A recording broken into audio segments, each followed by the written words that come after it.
वंदे पुरुषोत्तमम।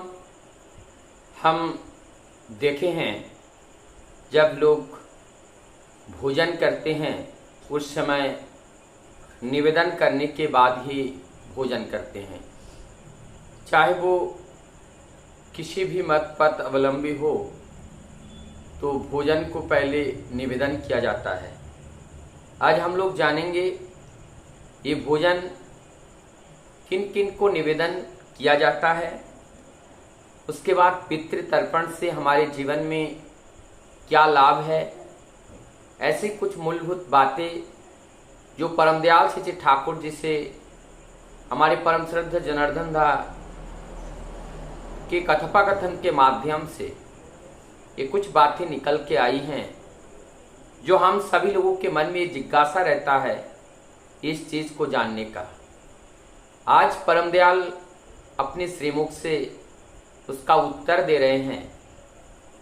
ठाकुर जी कहते हैं जो भोजन हम लोग करते हैं और इस भोजन को जब प्रभु को निवेदन किया जाता है, निवेदित भोजन वो प्रसाद स्वरूप हो जाता है और तब हम सब उस प्रसाद को पाते हैं। निवेदन के समय हम लोगों पंच देवता को निवेदन करते हैं और मन में कभी कभी ये संकोच आता था कि पंच देवता है और उसको निवेदन कर रहे हैं और वो थाली से बाहर हैं। इस टाइप का मन में प्रश्न जगता था, लेकिन इस प्रश्न के उत्तर में जब देखा गया कि यहाँ पर जो देवता की बात कही, जो अवतरण की बात कही, जिनके लिए ये निवेदन किया जाता है, बहुत सारे सूक्ष्म जीव जो पानी में रहता हो, नाले में रहता हो, कीड़े मकोड़े के रूप में रहता हो, उन लोगों के लिए ये निवेदन किया जाता है। और ये उसके बाद और भी निवेदन की जाती हैं जिनके माता पिता गुजार चुके हैं, उनको स्मरण करते हुए उनको निवेदन करते हैं। अपने परिवार के रिश्ते नाते, गुरु गुरुजन जो भी विदेही हो चुके हैं, उनके नाम को शरण करके स्मरण करते हुए निवेदन किया जाता है। साथ ही साथ ठाकुर जी कहते हैं जो हमारे इस धार्मिक अनुष्ठान में, इस धार्मिक महायज्ञ में हम लोग सत्संग के कार्य में एक एक समूह के रूप में जगह जगह पर इस सत्य की भावधारा को प्रचार करने के लिए जाते हैं। और कुछ भक्त लोग इनमें से जब परलोक गमन हो जाते हैं, उन्हीं की बात को याद करते हुए भी निवेदन करना चाहिए। परमदयाल ठाकुर जी आगे कहते हैं, कभी कभी अगर मेरा निवेदन छूट जाता था, मैं अगर निवेदन नहीं कर पाता था, तो मुझे अच्छा नहीं लगता था। मुझे ऐसा लगता था कि ये प्रसाद और मत पाओ। तब हम भोजन नहीं कर पाते थे, थाली छोड़ देते थे कि आज हमने हमारे अपनों को निवेदन नहीं कर पाए।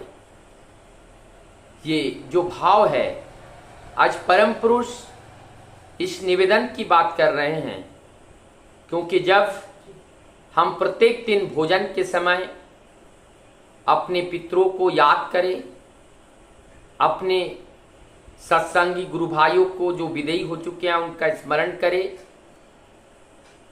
और जितने भी जो पंच देवता के लिए जो निवेदन किए जाते हैं, पंच देवता को वो भी निवेदन करते हैं। कुल मिलाकर के संपूर्ण सृष्टि जगत के लिए पहले हम उनकी सेवा करते हैं, उसके बाद हम खुद सेवा पाते हैं। पितृतर्पण की जो बात है, इस पितृतर्पण के लिए ठाकुर जी कहते थे, इस पितृतर्पण से हमारे अंदर जो पितृपुरुष की जो शक्ति हैं वो शक्ति हमारे अंदर प्रवेश करती हैं। उस शक्ति को अर्जन करने के लिए हमें पितृपुरुष की खुश करने का जरूरत होता है। हमारे पितृपुरुष अगर खुश रहेंगे तो हमारी वर्तमान जीवन भी बहुत अच्छा होता है। बहुत सारे जीवन चलने के पथ पर बाधाएं आती हैं, पितृपुरुष के आशीर्वाद से, उनकी उस शक्ति से हमारी वो बाधा दूरीभूत होती हैं। इस तरह से पितृतर्पण हमारे जीवन के लिए अत्यंत लाभकारी हैं।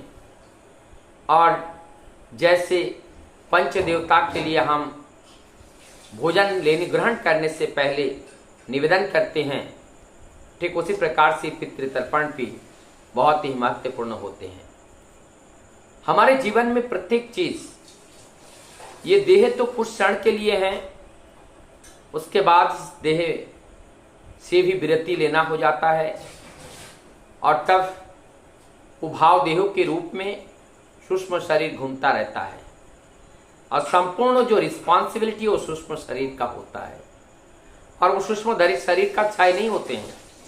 इसलिए दैनंदिन नित्य कर्म भावमय होकर के करना चाहिए, क्योंकि हम अपने जीवन को अधिकतर समय भाव में ही बिताते हैं और बीच बीच में शरीर धारण करके कुछ समय बिताते हैं, पुनः हम उस भाव देहों में प्रवेश करते हैं। तो इस तरह से एक बार शरीर, एक बार भाव देह, एक बार शरीर, एक बार भाव देह, इस तरह से आना जाना जारी रहता है जब तक हम इस भौतिक बंधन के साथ युक्त रहते हैं और हमें कोई लोभ लालसा बचा रह जाता है और जिससे हमें जो कर्म फल होता है उस कर्म फल को भोगने के लिए बारंबार आना पड़ता है।